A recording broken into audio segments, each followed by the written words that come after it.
everywhere, sir. Every shelf, every corner, every cupboard, every square inch. There's just not room for any more. Nonsense.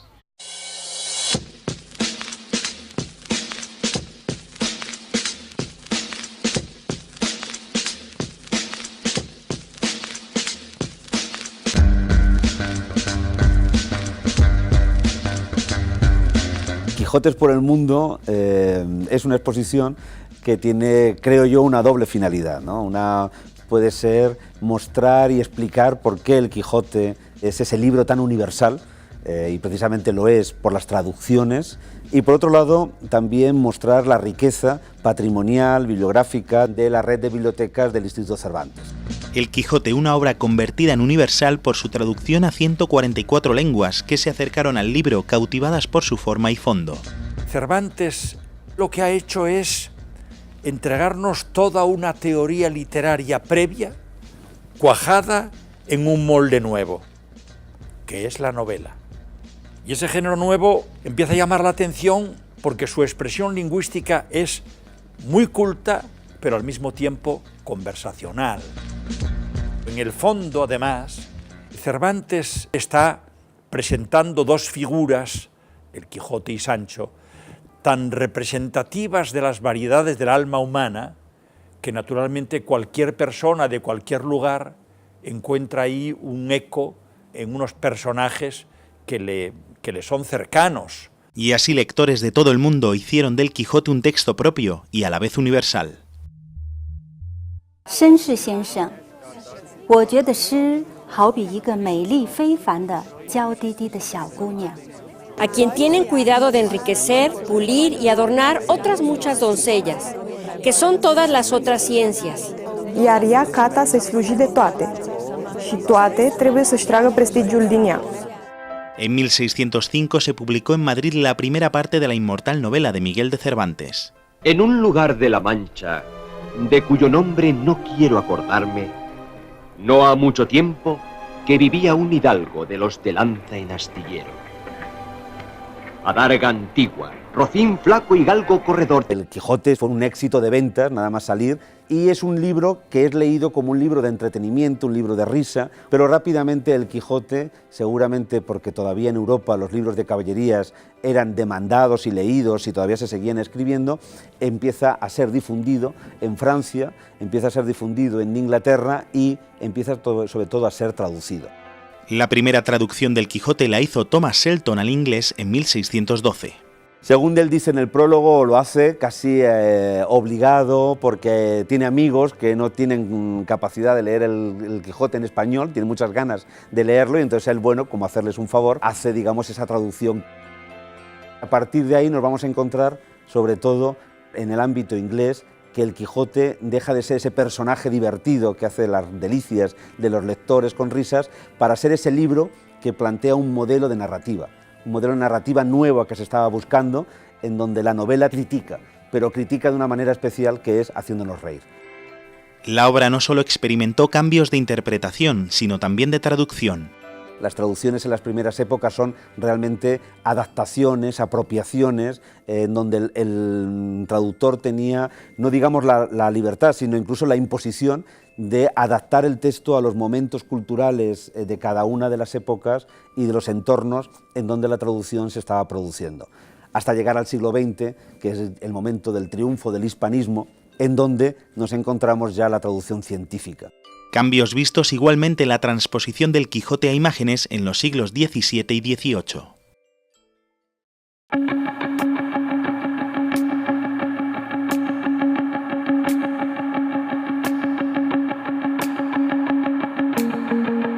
El modelo iconográfico hispánico es el que triunfa con el que se hace en la Real Academia Española y la edición de Joaquín Ibarra de 1780, en donde lo que se quiere es recuperar ahora el Quijote, que ha triunfado en todo el mundo y ya se ha convertido en un modelo literario, en un personaje universal, recuperarlo para España, recuperar la Mancha, recuperar las armaduras de la época, recuperar también los vestimentas y las costumbres de precisamente el siglo XVII.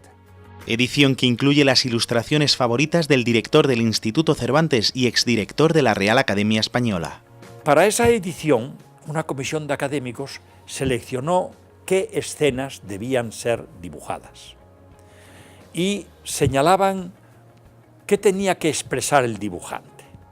Y después valoraban los primeros esbozos. Fíjese que incluso esa comisión académica no estimó valiosa una lámina que había dibujado nada más y nada menos que Goya. A mí el conjunto de esas láminas del Quijote que tengo marcadas en mi casa, en mi despacho, me parecen un evangelio pictórico insuperable. Ya en 1863, el ilustrador francés Gustave Doré fijó el imaginario quijotesco. Él va a ser capaz de reflejar toda esa lectura posromántica, esa lectura que sobre todo se había impuesto desde el mundo alemán, en donde aparece un Don Quijote delgado, casi efímero, que de alguna manera es la transposición y el símbolo del idealismo, y ese Sancho Panza gordito, ese elemento, de alguna manera más el realismo, con esa dicotomía que fue la gran lectura del siglo XIX. En 1895 nació un arte que 8 años después adaptó las aventuras de Don Quijote y Sancho. A partir de entonces, la obra maestra de Cervantes cabalgó por el cine, de La Mancha a todo el mundo.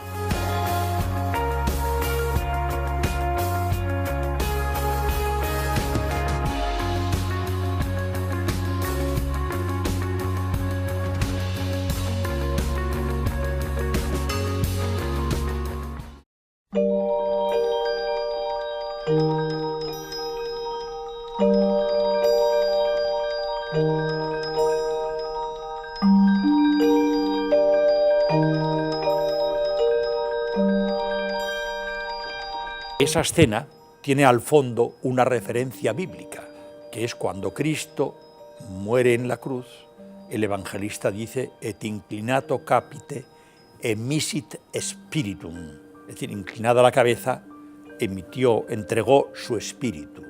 Es lo mismo que dice el Quijote, entregó su espíritu, pero añade inmediatamente, quiero decir que se murió.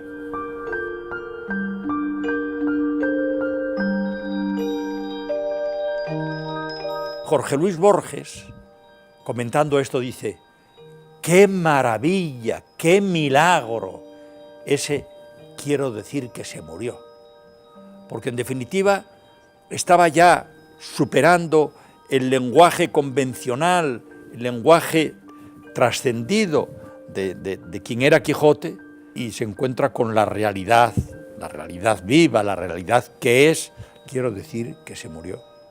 Y Borges dice, ese es el hallazgo mayor de la literatura española. El hallazgo mayor de la mayor obra en lengua española. Profesión, escritor, es decir, escudero de Don Quijote. Y lengua española, no lengua del imperio, sino lengua de la imaginación, del amor y de la justicia. Lengua de Cervantes, lengua de Quijotes.